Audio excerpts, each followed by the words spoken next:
Turned itself off. I thought it would come back on when this.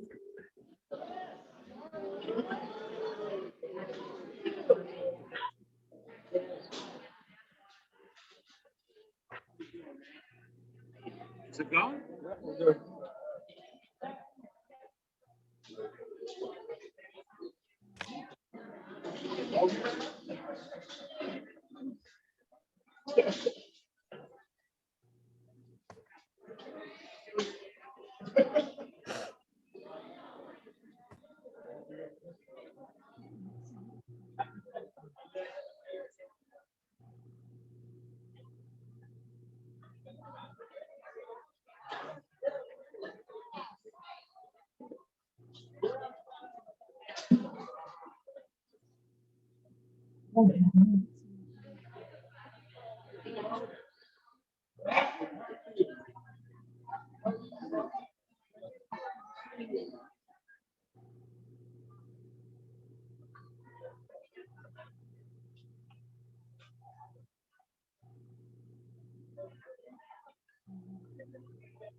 Probably all the way back this way.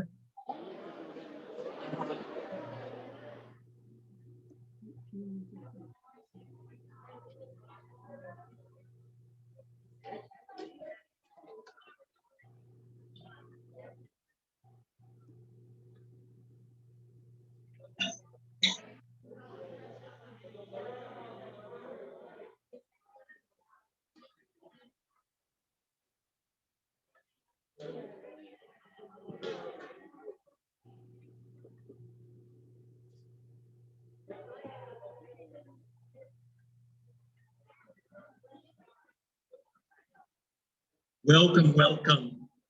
We're going to go ahead and get started with our service of worship today. So we're grateful to see everyone in person.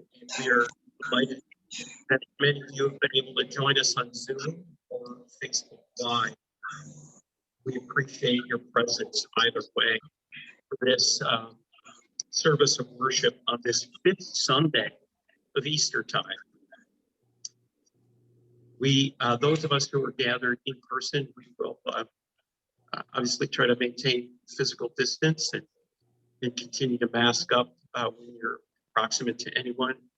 We won't be singing yet.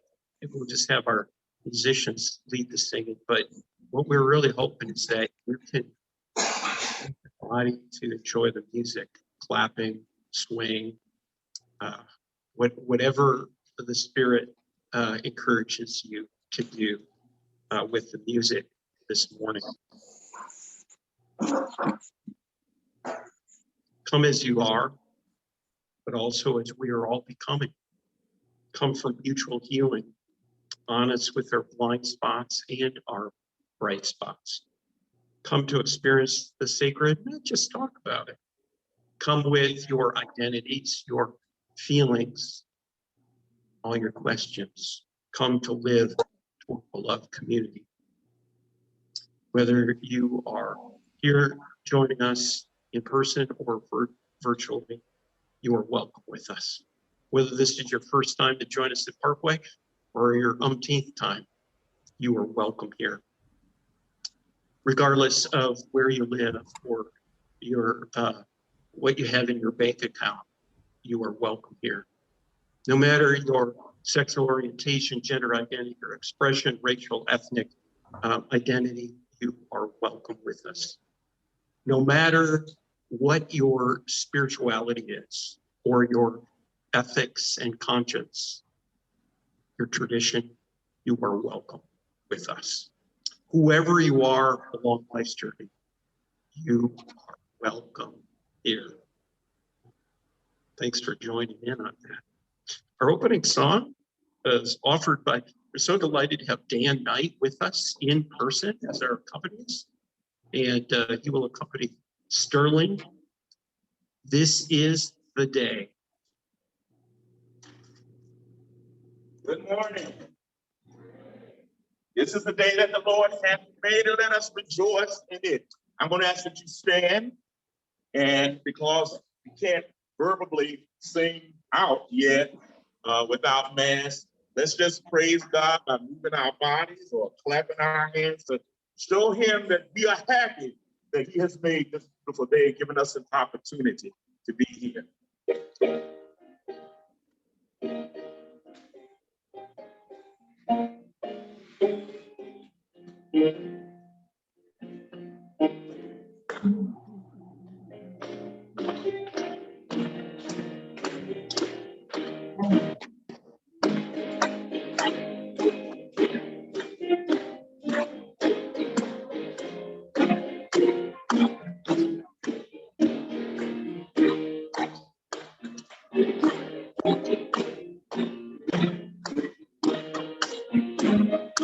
This is the day, this is the day that the Lord hath made, and the Lord hath made. We will rejoice and be glad in it, and be glad in it. This is the day that the Lord hath made, and we will rejoice and be glad in it. This is the day that the Lord hath made. And we are the saints of the living God, We will rejoice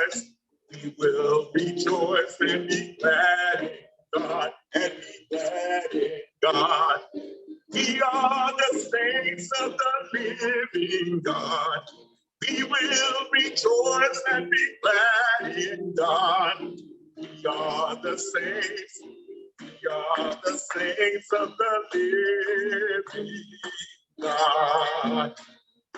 This is the day when the Spirit came,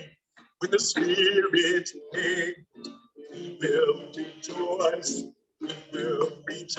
and be glad in it, This is the day when the Spirit came.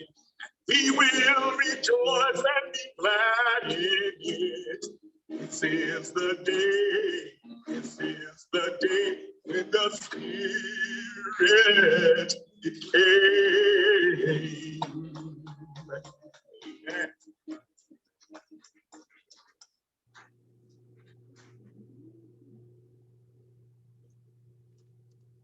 So what day is it?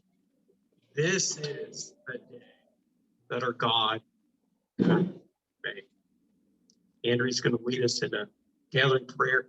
I invite you to remain standing as you are.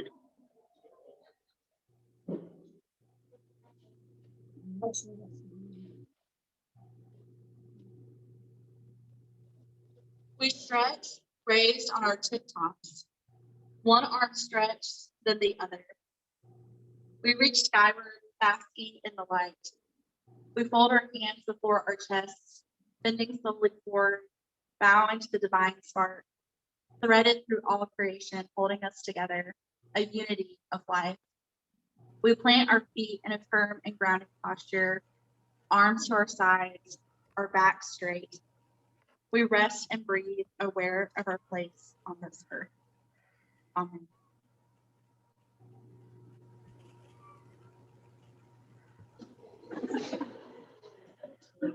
And now we'll see. Our candle, the Paschal Candle before us is already lighted. We continue to light this candle throughout the season of Easter time, reminding us that each and every day, each and every week, we live renewed baptismal commitments to receive the promises of the Creator, the Christ, and the Spirit. Every morning is Easter morning from now on. We move to our time of celebration and prayer concerns. We'll be monitoring the chat on Zoom. We'll also be inviting those of you here in person to share prayer concerns and celebrations. We are mindful this weekend, especially the family of Andrew Brown Jr. in Elizabeth City, and families and communities across this nation continue to grieve the loss of so many due to shootings by police. We are also mindful of the families in Boone, the tragedy this past week with several law enforcement officers killed. We pray with everybody in our community and beyond our community that's anticipating treatments or surgery, tests, persons with mental illness and their loved ones. Pray especially for our friend Patty P, who is on the coast right now, is dealing with a lot of floaters in her eyes. In this community, we mourn the loss, the death this past week of Rebecca McKnight, who was so instrumental in the school district of Winston-Salem, Forsyth County, to bring inclusive curriculum, especially around social studies, to our students. We are mindful this day of the tragedy, the rising COVID crisis across the globe, especially in India and parts of Latin America. What is it that you celebrate? What is it that you seek to hold in prayer together this day?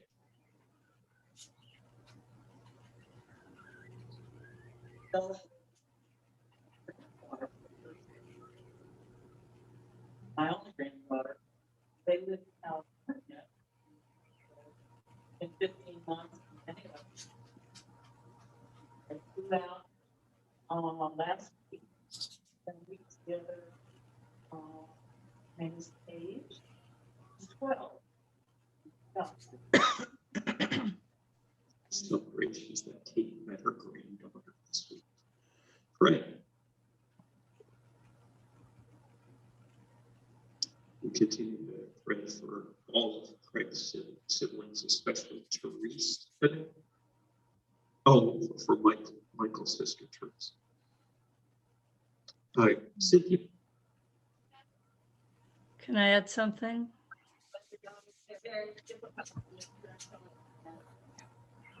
For all of Cynthia's family. Can I add something? Yes. Well, I celebrate my grandson Jack, who went to the Mount Tabor prom last night at Jack's baseball stadium.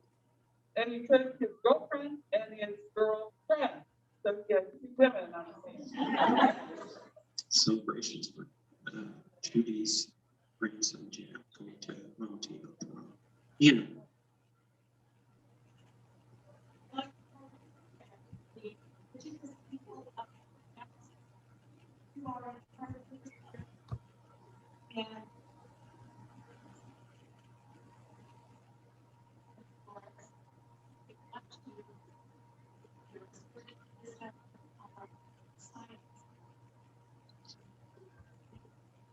for Indigenous people of the Amazon basin, for the Indigenous folks everywhere trying to hold on to secret land to instill for environmental justice. All right, Sarah Lou, and then we'll get some from Zoom. For Bobby, Sarah's friend, Cooperate. And ask for memory. And for memory. Others, yes, Peggy. For Stephanie and Brenda. Kate.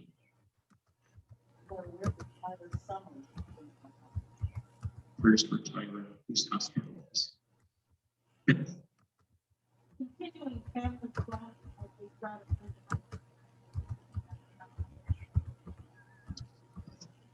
Ask for prayers in the midst of family trauma in the wake of her father's death.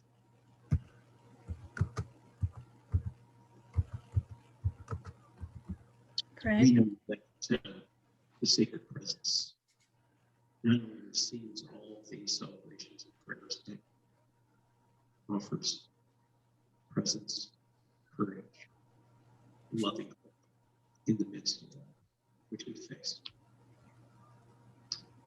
Let's take a moment to have a ritual center. And you might want to, we don't always need our phone cameras. We've got one right here. So you might want to create your own frame and just find a place in these surroundings to zoom in on and experience the detail of this beautiful thing in creation, the faces close by, the texture of the bark, the pattern of the leaf, the twitter of the bird, pattern of the branch, insect flying about. What supports this beauty?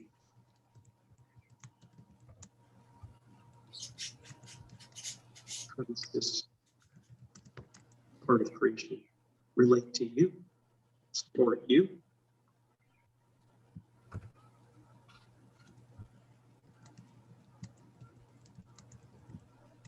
Give thanks for this one simple, beautiful thing.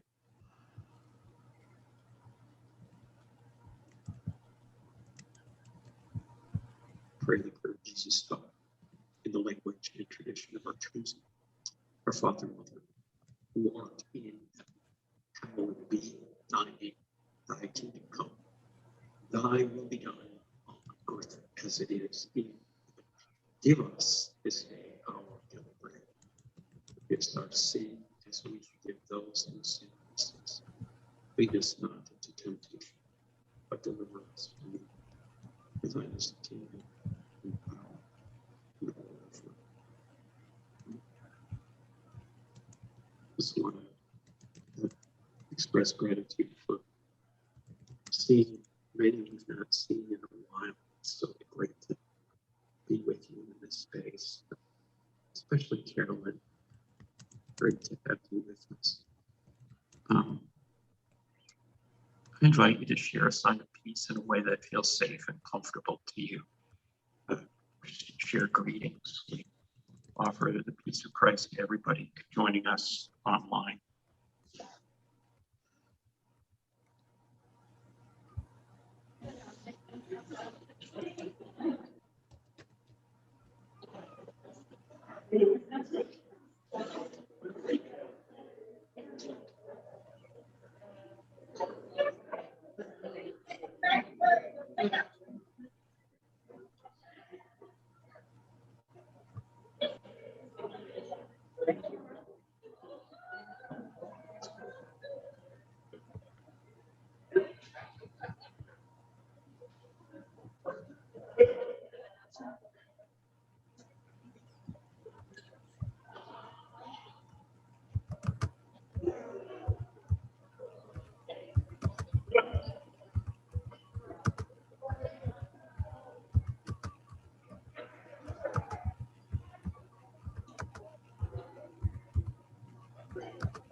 So I think we're going to have a second passing of the peace at the close of our service today. People are wanting to catch up with one another, obviously. We have a couple of prayer requests that have come in from our online community.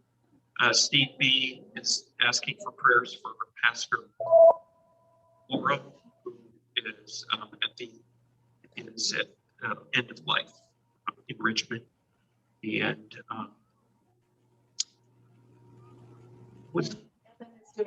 Evan is recovering well. We continue our prayers for Evan. We're going to now experience a song offered by Joni and Dan. I sought the Lord.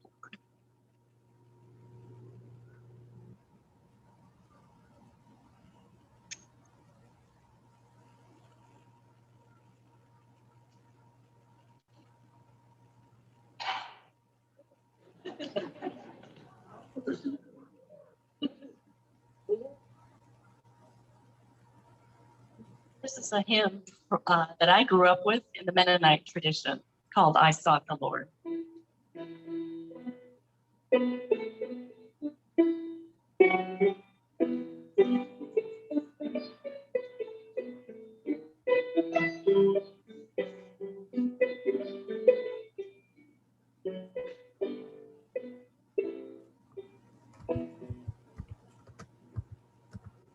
I sought the Lord, and afterward I knew He moved my soul to sing and thanking me.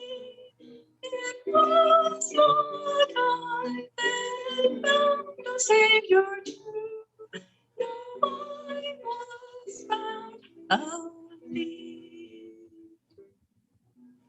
Thou didst reach forth thy hand and mine enfold. I walked and sang God on the storm-vexed sea. 'Twas not so much that I on thee took hold, as thou, dear Lord, on me. I find I walk, I love, but oh, the whole of love is but my answer, Lord, to thee. For thou wert long before, and with my soul always thou lovest me.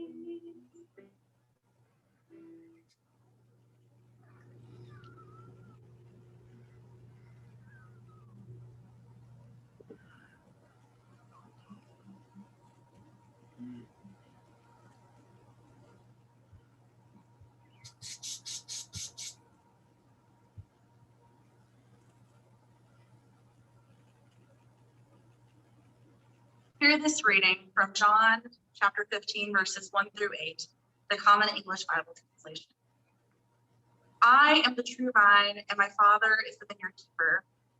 He removes any of my branches that don't produce fruit, and he trims any branch that produces fruit so that it will produce even more fruit. You are already trimmed because of the word I have spoken to you. Remain in me, and I will remain in you. A branch can't produce fruit by itself, but must remain in the vine. Likewise, you can't produce fruit unless you remain in me. I am the vine, you are the branches. If you remain in me and I in you, then you will produce much fruit. Without me, you can't do anything. If you don't remain in me, you will be like a branch that is thrown out and dries up. Those branches are gathered up, thrown into a fire, and burned. If you remain in me and my words remain in you, ask for whatever you want and it will be done for you. My Father is glorified when you produce much fruit, and in this way prove that you are my disciples. This is what the Spirit is saying to the churches. Thanks be to God.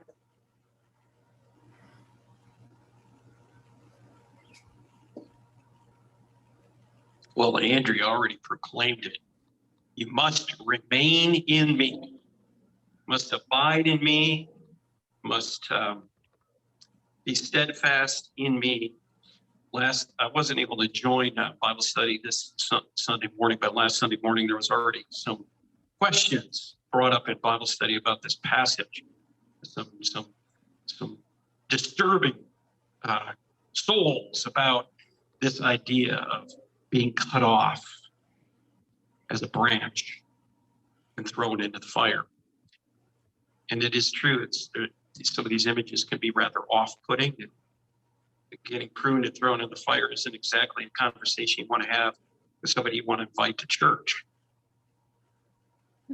Yet in the context of the Gospel of John, I must say, I do read this final of 7 I am sayings as Jesus really trying to be nurturing, to create courage and a sense of resilience among Jesus's followers as he is anticipating what's going to follow in the rest of this gospel, heading into crucifixion. They may not grasp it yet, what's ahead for them, but the events that follow really are dramatic pruning of the community surrounding Jesus, a scattering, a sending them into hiding, forcing them to really reflect, what am I going to do now? What are we going to do now? In essence, I hear Jesus say, it's going to be rough. It's not going to be fun, but you will still remain with me. No matter what happens, I am with you, providing you with a sense of, let's call it photosynthetic love, to produce the fruit of relationship on behalf of the Creator. It's also important for us to remember the community to whom John is writing at this point, a community that has also been cast out, scattered, because they wanted to remain interested and understand the power of the Jesus narrative. They were asked to leave the synagogue. So he's saying, no matter what happens, John's Jesus, I am with you.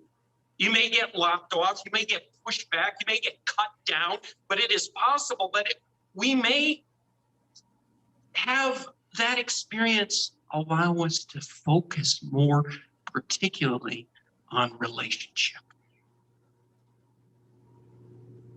We all know if you live, you're going to get pruned. There is plenty in life. May I have a witness? There's plenty in life that's going to trim us back, humble us, press us to reconsider what is most important in our lives. So the question becomes, how do we read that pruning, that in essence inevitable pruning? Do we read it as judgment or as opportunity to refocus on our connections, on what gives us life? The truth is, every single community gets the shears sometimes. So the question becomes, how do we read that? Do we read it as a cause to give in or give up? Or do we read it as a way to reorder our focus as a community of faith? You can read the news. The church today, at least in this country, is getting pruned, sheared back by cultural forces. Every last poll that you read shows the church losing clout politically, culturally, socially.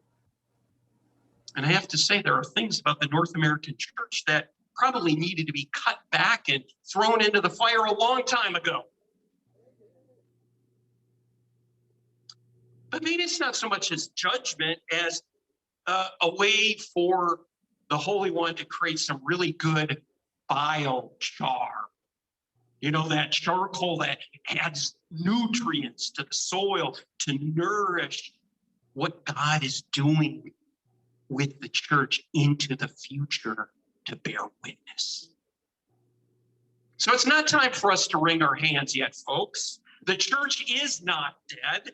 It's getting pruned back for love, for right relationship, for seeing things differently, for an energy in the Jesus story to generate justice. Much of what we've come to know in church life is not going to exist anymore. It's simply not. But the power of the Holy Spirit brings resurrection out of death. The Spirit sends people out to live good news. It's not going to stop. The way Christ abides with us in every single season, that will not end. It's just going to look a whole lot different than what we've come to expect. You know, if you look at the verb here in this passage, to prune, it actually might be translated to cleanse. It's the same verb root that is used in the story of Jesus washing the feet of his disciples in this gospel. Isn't that interesting? The Creator cleanses us for new life, prunes us for more love, prunes us to be love, prunes us back to get closer to the vine, which nourishes our true identity as God's people. Jesus says, though, your job isn't to focus on the pruning. That's the Creator's job. Our role isn't even to pay attention to what fruit is being born. Our job is to abide, is to remain, is to make home, is to remain connected to sacred power, to remain connected with one another, to grow our connections also with the more than human creation. Because when we remain connected, what follows is that we then bear fruit on behalf of God. So that means that participation in a particular community of faith is not some decision we make for 1 hour on a Sunday morning. We decide we are abiding with one another for the sake of the world. Stanley Howard Wass wrote, Christianity is to have one's body shaped, to have one's habits determined in a manner that the worship of God is unavoidable. What we do as a church happens to change our bodies. What happens inside our bodies shapes how we look for our spine worship every day, all through the day. To be part of the church really kind of beautifully ruins us for life. Because we're now not our own. We are part of community. Abiding also means having some patience, forbearance. No, not enduring abuse, but staying at the table, whatever the table may look like, because every single community is messy and inconsistent and far from a perfect manifestation of how it means to try to reach to live in the vine. There are decisions we as a community make I'm not crazy about. There are decisions I wish we'd made personally that we haven't made. But that is the reality of abiding, staying connected in relationship. Because there's still something more to be revealed about that love, about who God is in these relationships, these particular relationships. The grapes may not always be as ripe somewhere else as we often imagine. Gregory Allison is a teacher of pastoral care, and he tells often the story that his grandmother used to say, listen, you cannot probably change the world, but there's things you can change within three feet of you. There are relationships that you can influence 3 feet from you. And he often, in workshops, at least before the pandemic, would hand out tape measures to people and say, carry these things with you. And wherever you go, just imagine, either do it, spread that for 3 feet out to a yard, or imagine that you're doing it. And begin to ask yourself again the question, what can I do to remain connected in this 3 feet radius of my life? The interesting thing is, in the past year, for those of us who have been able to gather on Zoom, we've been less than, in those squares, we've been less than 3 feet from each other, haven't we? And I think there's some things that have happened in remaining connected because of that. Abiding also means long haul work. in the cause of bearing fruit. Ask any vineyard owner how many years it takes tending those vines before you actually get a harvest. How much pruning back happens before there's fruit. When we talk about making a difference in the cause of equity, which we've been really talking a great deal about on Zoom for the past year and even before that, that means connections, seeking trust with those we've never hung out with before, those who look at the world differently, those who express themselves differently than we do. To take a claim on faith ruins us for life deliciously, delightfully to be God's agents in the world. Jesus doesn't say, abide or else. Jesus says, abide in me because I'm going to be abiding in all of you. When you go it alone, when you flit from place to place, when you move from thing to thing constantly, that's when you might shrivel and not be able to bear fruit. Jesus says, remember, I'm not going anywhere. You cannot shake me, no matter what you are up to, no matter how deeply you are cut or trimmed back or thrown to the ground or accused or cast aside. I am with you, wanting to inject the energy of the sun and the rain and the soil into your life and your relationships. So that means part of abiding is being able to really forgive ourselves for all of the times we realize that we've actually chosen death or distraction along the way. To realize that each and every one of us, as part of being human, sometimes wakes up to the fact that we're ignorant. We've been ignorant. We've been lost. We have no place to go. And then to seek to find those reconnections that actually give us life. So I have a pretty limited focus, I must admit. And I may very well be wrong. And I observe a few places in this community right now where we may be called to abide. So particular ways. The first is I dream we will find a way in our human and technological capacity from here on to nurture in-person and virtual relationship. It's going to be imperfect and sometimes troublesome. Ask Matt. He probably had to leave already for work. But I hope we will honor the needs regardless of how we are connecting. Secondly, I dream that we become, as United Church of Christ calls it, a wise congregation, welcoming, inclusive, supportive, engaged with persons and their loved ones, persons with mental illness. At any given moment, any single one of us can be really struggling with anxiety, depression, or some other mental health issue.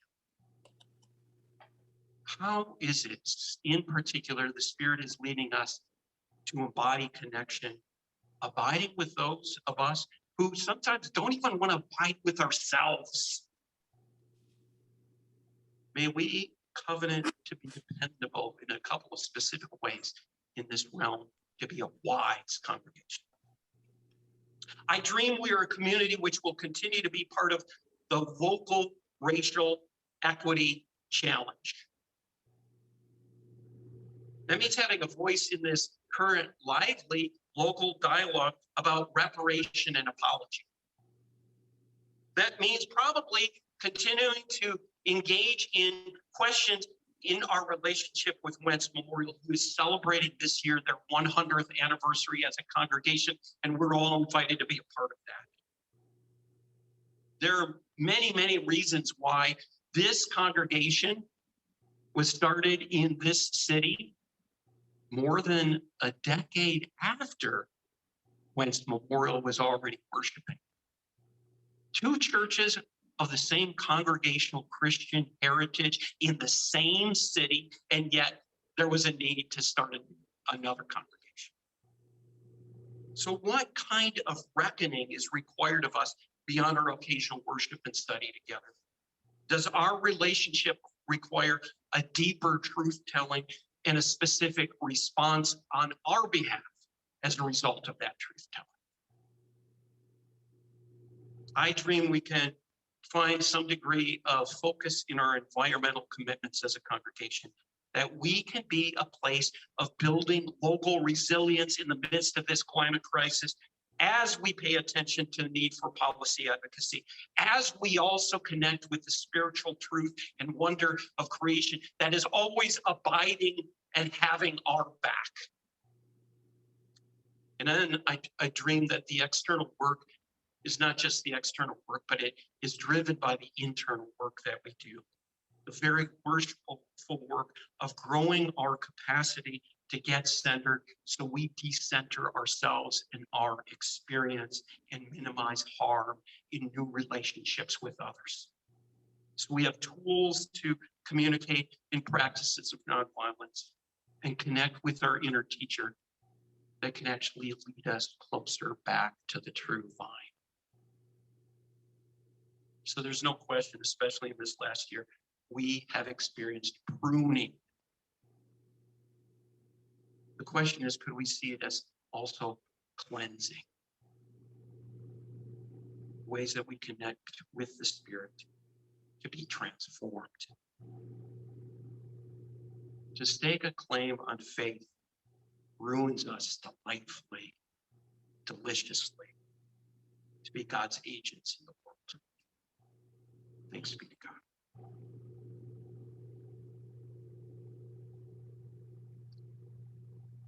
Well, as always, we offer words of gratitude for all of you in person and virtually who keep this community together, who keep showing up, keep offering support in time and attention and energy and leadership and financial gifts. Financial gifts can be received by sending a check to the office, or we receive checks virtually by using our website and going on the bottom of the website to the tab to give. Our announcements, just a couple before we have our closing song.